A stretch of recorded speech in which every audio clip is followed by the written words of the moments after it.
রাস্তায় হাঁটতে হাঁটতে বাবা নিচু কণ্ঠে বলল, সাজিদ, আজকে তোর ভাই যে অপমানটা করলো, তোর ভাই যে আচরণটা করলো, তুই পারবি না বড় হয়ে এর প্রতিশোধ নিতে? পারবি না বড় হয়ে তোর ভাইয়ের থেকেও ভালো পজিশনে যেতে? পারবি না তোর বাবাকে সম্মানিত করতে? কিছু চিন্তা না করে আমিও বলে দিলাম, হ্যাঁ বাবা, তুমি চিন্তা করো না। দেখবা তোমার ছোট ছেলেও একদিন অনেক বড় হবে, তোমার বড় ছেলের থেকেও অনেক বড় হবে, তোমাকে আর মাকে অনেক বেশি ভালো রাখবে, অনেক হ্যাপি রাখবে। তারপর আমরা গাড়ি করে বাসায় চলে আসলাম।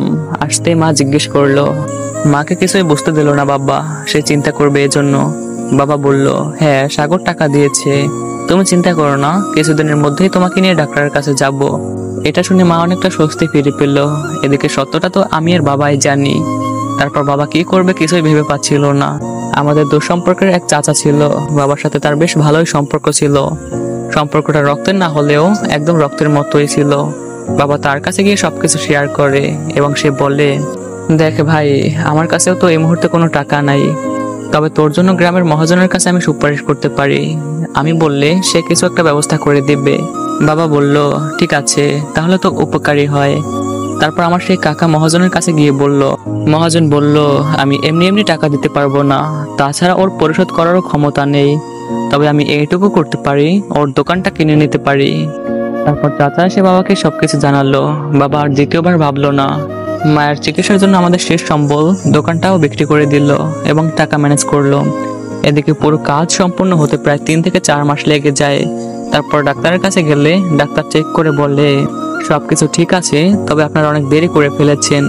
এখন আমরা চেষ্টা করতে পারি, কিন্তু রোগীকে পুরোপুরি সুস্থ করতে পারবো কিনা তার গ্যারান্টি দিতে পারতেছি না। বাবা বলল, ডাক্তার যেভাবেই হোক আমার স্ত্রীকে বাঁচান।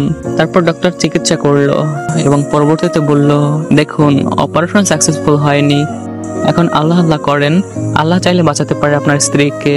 এরপর মাকে নিয়ে বাসায় চলে আসলাম। অবশ্য মা চিন্তা করবে এজন্য তাকে কিছু জানতে দেইনি। মাকে বললাম, মা, তুমি একদম চিন্তা করো না, ডক্টর বলছে তুমি অল্প কিছুদিনের মধ্যেই ঠিক হয়ে যাবে। মাত্র 15 দিনের মাথায় মা আর ঘুম থেকে উঠলো না। টাকার অভাবে, চিকিৎসার অভাবে মাকে হারালাম। ভাইয়া যদি সঠিক সময় টাকাটা দিত তাহলে হয়তো মাকে বাঁচাতে পারতাম। মাকে হারিয়ে আমি আর বাবা দুজনেই নিঃস্ব হয়ে পড়ি। এদিকে বাবাও অসুস্থ হয়ে পড়েন।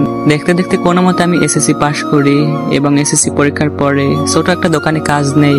পড়াশোনা ছেড়ে দিতে চেয়েছিলাম, কিন্তু আমার সেই কাকা আমাকে পড়াশোনা চালিয়ে যাওয়ার জন্য অনেক অনুপ্রেরণা দিল। এজন্য কাজের ফাঁকে ফাঁকে পড়াশোনা চালিয়ে যেতে লাগলাম।